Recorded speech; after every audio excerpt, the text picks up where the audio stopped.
Assalamualaikum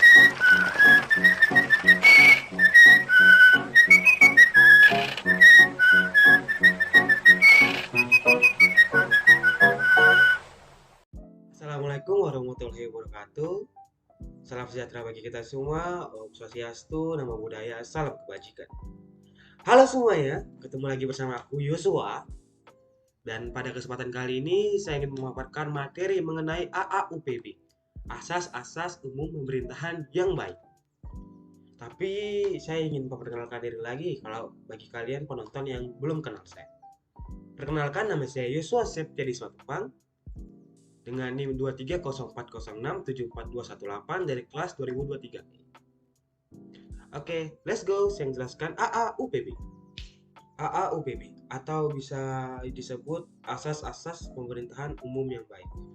Kebalik, asas-asas umum pemerintahan yang baik. Nah, itu benar. Di sini saya ingin menjelaskan secara singkat sejarah dari AAUPB. Oke.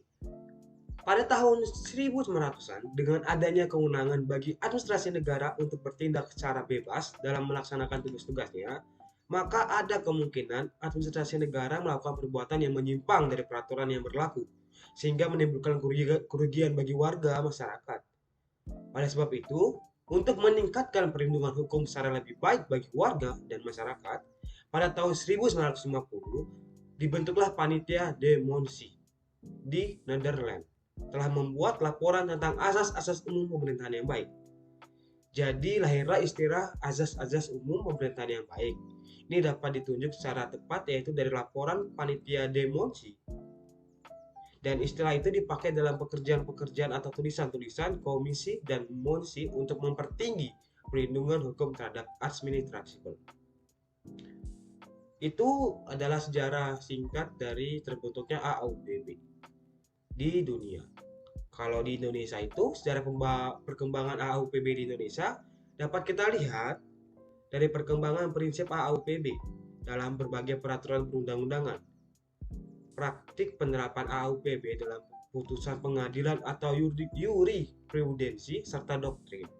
Perkembangan AAUPB dari prinsip yang tidak tertulis bergerak atau bergeser menjadi norma hukum tertulis berlangsung cukup lambat sejak UU PTUN 1986. AAUPB tidak diatur secara eksplisit. Pada pasal 53 ayat 2 UU PTUN 1986 tidak secara eksplisit menyebut AAUPB sebagai dasar pengajuan gugatan keputusan TUN. Guys, kalau bilang AAUPB itu belibet. Jadi mungkin saya akan singkat AUPB, yaitu asas umum pemerintahan yang baik. Sebenarnya sama aja sih, tapi ya biar lebih gampang. Oke, lanjut. Pada saat pemerintahan UU PTUN 1986 disahkanlah UU menyatakan bahwa fraksi ABRI atau ABRI sudah mengusulkan konsep AAUPB. Namun usulan itu ditolak oleh Menteri Kehakiman Ismail Saleh dengan alasan praktik ketenagaran maupun dalam hukum tata usaha negara Indonesia belum mempunyai kriteria Algemeen Beginselen van Behoordingsbestuur. Itu bahasa Belanda, jadi kayak ya agak susah disebut, tapi itu artinya asas-asas umum pemerintahan yang baik. Saya sama aja sih, tapi oke, lanjut. Seperti halnya di Belanda dan di negara-negara Eropa kontinental, sebagaimana dikemukakan oleh Adrian Bettner pada awal pembentukan hukum PTUN di Indonesia, pemerintahan dalam perdebatan di parlemen telah menyepakati bahwa peradilan administrasi akan menerapkan asas-asas pemerintahan yang baik sebagaimana yang berlaku di Belanda atau AROP. Tetapi dengan alasan politik lagi-lagi politik, mau zaman dulu mau zaman sekarang politik terus alasannya. Pada akhirnya hal ini tidak dilakukan. Memang semua untuk kebaikan negara itu pasti ada alasan politiknya dan memang agak ngawur ya politik kita. Oke, lanjut. Sekalipun demikian, AUPB diterapkan oleh hakim dalam memeriksa perkara TUN. Adrian Bettner mencatat bahwa beberapa asas yang diterapkan oleh Mahkamah Agung atau MA adalah asas kehati-hatian dan asas keseimbangan. Dari hasil penelitian Adrian Bettner, semua hakim menyatakan setuju jika pengadilan menerapkan asas-asas pemerintahan yang baik yang ada dalam buku Indro Harto. Jadi sebenarnya asas-asas hukum pemerintahan yang baik. Pada zaman dahulu ada perbedaan pendapat antara menteri dan hakim yang di sana. Menterinya tidak setuju karena alasan politik yang memang alasan yang ya alasan-alasan klasik, dan tapi ada juga hakim yang memang setuju dengan asas-asas itu karena memang itu sangat membantu. Jadi pada zaman dulu memang ada saling perdebatan atau tidak kecocokan lah antara asas-asas umum pemerintahan yang baik gitu. Tapi sekarang ya asas-asas umum di Indonesia sudah dilakukan dengan baik. Jadi thank you. Saya udah ngejelasin secara singkat tentang perkembangan AAUPB di dunia bahkan di Indonesia. Tapi saya belum menjelasin AAUPB itu apa. Jadi, menurut Zazim Hamiti, berdasarkan penelitian menemukan pengertian AAUPB sebagai berikut. AAUPB merupakan nilai-nilai etik yang hidup dan berkembang dalam lingkungan hukum administrasi negara.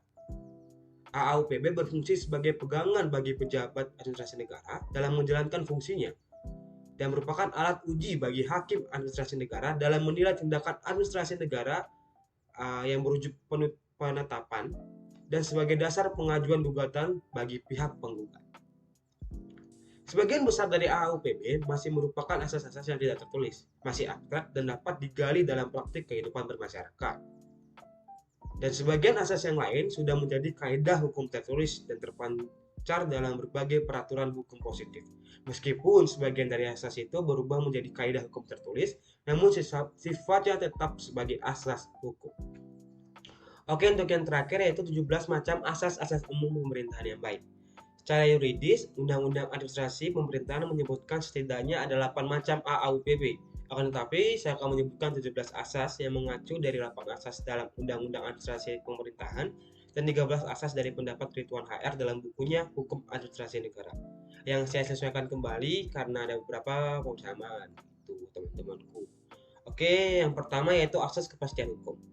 Asas kepastian hukum adalah asas dalam negara hukum yang mengutamakan landasan ketentuan peraturan perundang-undangan, kepatuhan keajekan, dan keadilan dalam setiap kebijakan penyelenggaraan pemerintah. Yang kedua yaitu asas kemanfaatan. Asas kemanfaatan adalah manfaat yang harus diperhatikan secara seimbang antara kepentingan individu yang satu dengan individu yang lain, kepentingan individu dengan masyarakat, kepentingan warga masyarakat dan masyarakat asing, kelompok masyarakat yang satu dengan yang lain, pemerintah dengan warga masyarakat, generasi sekarang dengan generasi yang akan datang, manusia dengan ekosistemnya, dan kepentingan pria dan wanita. Yang ketiga, asas ketidakberpihakan. Asas ketidakberpihakan adalah asas yang mewajibkan badan atau pejabat pemerintah dalam menetapkan atau melakukan keputusan atau tindakan dengan mempertimbangkan kepentingan para pihak secara keseluruhan dan tidak diskriminatif.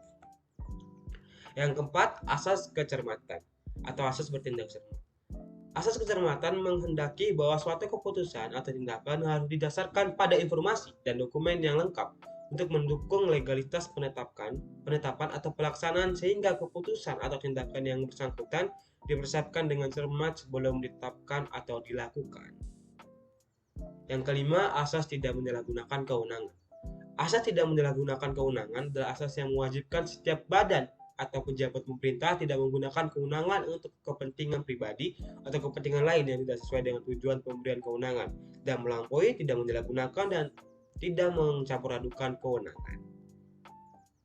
Yang keenam, asas keterbukaan. Asas keterbukaan adalah asas yang melayani masyarakat untuk mendapatkan akses dan memperoleh informatif atau informasi yang berguna, jujur, dan tidak diskriminatif dalam penyelenggaraan pemerintah dengan tetap memperhatikan perlindungan atas hak asasi pribadi, golongan, dan rahasia negara. Yang ketujuh, asas kepentingan umum. Asas kepentingan umum adalah asas yang mendahulukan kesejahteraan dan kemanfaatan umum dengan cara yang inspiratif, akomodatif, selektif, dan tidak diskriminatif. Asas kepentingan umum atau asas penyelenggaraan kepentingan umum pada dasarnya menghendaki agar pemerintahan dalam melaksanakan tugas yang mengutamakan kepentingan umum, yaitu kepentingan yang mencakup semua aspek kehidupan orang banyak. Contohnya, kepentingan warga negara yang tidak dapat dipelihara oleh warga negara sendiri seperti persediaan sandang, pangan, perumahan, kesejahteraan, dan lain-lain. Yang ke-8, asas pelayanan yang baik. Asas pelayanan yang baik adalah asas yang memberikan pelayanan yang tepat waktu, prosedur, dan biaya yang jelas sesuai dengan standar pelayanan dan ketentuan peraturan dan perundang-undangan. Yang ke-9, asas keseimbangan. Asas umum pemerintahan yang baik yang satu ini menghendaki adanya keseimbangan antara hukum jabatan dan kelalaian seorang pegawai. Selain itu, perlu adanya kriteria yang jelas mengenai jenis pelanggaran atau kealpaan yang dilakukan seseorang, sehingga jika pelanggaran atau kealpaan tersebut dilakukan oleh orang yang berbeda, dapat dikenai sanksi yang sama sesuai dengan kriteria yang ada dalam peraturan perundang-undangan yang berlaku. Yang ke-10, asas kesamaan dalam mengambil keputusan. Asas ini menghendaki pemerintahan agar mengambil tindakan yang sama atau tidak saling bertentangan atas kasus-kasus yang faktanya sama. Namun demikian, dalam kenyataannya akan sulit menemukan kesamaan mutlak antar kasus, sehingga pemerintahan dalam menjalankan kebijakannya harus bertindak cermat untuk mempertimbangkan titik-titik persamaan, dan perlu diperhatikan bahwa asas ini tidak berlaku pada keputusan pemerintahan yang salah atau keliru yang pernah dikeluarkan pada kasus-kasus sebelumnya. 11. Asas motivasi untuk setiap keputusan. Asas ini menghendaki agar setiap keputusan pemerintah harus mempunyai alasan atau motivasi yang cukup sebagai dasar dalam menerbitkan keputusan. Alasan tersebut haruslah jelas, terang, benar, objektif, dan adil. Ke-12. Asas permainan yang layak atau fair play. Asas ini menghendaki agar warga negara diberikan kesempatan seluas-luasnya untuk mencari kebenaran dan keadilan. Selain itu, warga negara juga diberi kesempatan untuk membela diri dan memberikan argumentasi. Sebelum adanya putusan administrasi, asas ini juga menekankan pentingnya kejujuran dan keterbukaan dalam proses penyelesaian sengketa tata usaha negara. 13. Asas keadilan dan kewajaran. Asas keadilan dan kewajaran menuntut badan atau pejabat administrasi negara untuk memperhatikan aspek keadilan dan kewajaran dalam setiap tindakan. Asas keadilan adalah tindakan secara proporsional sesuai dengan keseimbangan dan selaras sesuai dengan hak setiap orang. Sedangkan asas kewajaran menekankan bahwa setiap aktivitas pemerintah harus memperhatikan nilai-nilai yang berlaku di masyarakat seperti agama, moral, adat istiadat, dan nilai-nilai lainnya. 14. Asas kepercayaan dan menanggapi pengharapan yang wajar. Asas umum pemerintahan yang baik satu ini menghendaki agar setiap tindakan pemerintah harus menimbulkan harapan-harapan untuk warga negara, sehingga ketika suatu harapan sudah diberikan kepada warga negara, maka tidak boleh ditarik kembali meskipun menguntungkan bagi pemerintah. 15. Asas menjadikan akibat suatu keputusan yang batal. Asas ini berkaitan dengan pegawai yang dipecat melalui surat keputusan, namun alasan pemecatan pegawai karena tuduhan melakukan kejahatan yang ternyata tidak terbukti di pengadilan. Dengan demikian, pegawai tersebut harus dikembalikan pada posisi pekerjaan semula, beserta dengan ganti rugi atau kompensasi, serta direhabilitasi nama baiknya. Proses inilah yang disebut sebagai cara untuk menjaga akibat keputusan yang batal atau didasar. 16. Asas perlindungan atas pandangan atau cara hidup pribadi. Asas ini menghendaki agar pemerintahan melindungi hak-hak atas kehidupan pribadi setiap pegawai negeri dan warga negara secara umum. Sebagai konsekuensi, negara hukum demokratis yang menjunjung tinggi dan melindungi hak asasi manusia. Dan yang terakhir, 17. Asas kebijaksanaan. Asas ini menghendaki agar pemerintah diberikan kebebasan dan keleluasaan untuk menerapkan kebijakan tanpa terpaku pada peraturan perundang-undangan formal dalam melaksanakan tugasnya.